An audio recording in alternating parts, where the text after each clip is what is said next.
வாங்குறேன். ஆனா எனக்கு என்ன தேவையோ அத வாங்க முடியல. சம்பளம் வாங்குறது வந்து குடும்ப நபர்களுக்கு செலவாகுது, இல்ல தேவையில்லாத வீண் செலவாகுதுங்கிற ஒரு பிரச்சனை. அப்போ ப்ரமோஷன், இன்கிரிமெண்ட் ஏதாவது கிடைக்குமான்னு நீங்க எதிர்பார்க்குறாங்க அப்படின்னா, அது ஜூன் மாதத்துக்கு பிறகு கிடைக்கும். ஏன்னா ஜூன் மாதத்துக்கு பிறகு சனி குருவுடைய பார்வைக்கு உள்ள வருவார். உச்ச குருவுடைய பார்வைக்கு சனி வரும்போது, செகண்ட் ஹால்ஃப் ஆஃப் 2026ல ப்ரமோஷன், இன்கிரிமெண்ட் இதெல்லாம் எதிர்பார்க்குறாங்கன்னா கிடைக்கும். அப்ப அந்த முதல் 6 மாசம் வந்து வேலைப்பளு அதிகமா இருக்கும். கையில கொஞ்சம் காசு தங்குறது ம். கஷ்டம்.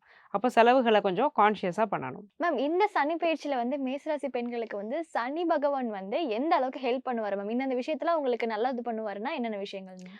மருத்துவம் மூலமா ஒரு லாபம் அப்படிங்கிறத சனி குடுப்பாரு. நீங்க கேட்கலாம், "என்ன மருத்துவம் மூலமா என்னங்க லாபம் இருக்க போகுது? நோய்னா ஹாஸ்பிட்டலுக்கு போறோம். செலவு தானே ஆகும் செலவு அப்படின்னு. தானே ஆகும்னு." அப்படி கிடையாது. நிவர்த்தி அப்படிங்கிறதும் ம். அங்க கிடைக்கும். இப்ப 6ஆம் இடம்ங்கிறது நோய்னா, 11ங்கிறது நோயிலிருந்து நிவர்த்தி அப்படின்னு நம்ம சொல்றோம். அப்போ ட்ரீட்மெண்ட் எடுத்துட்டு இருக்காங்க. குழந்தைக்காக வந்து ட்ரீட்மெண்ட் எடுத்துட்டு இருக்காங்க மேஷராசி பெண்கள்னா, அது சக்சஸ் ஆகுறதுக்கான வாய்ப்பு 100% இருக்கு.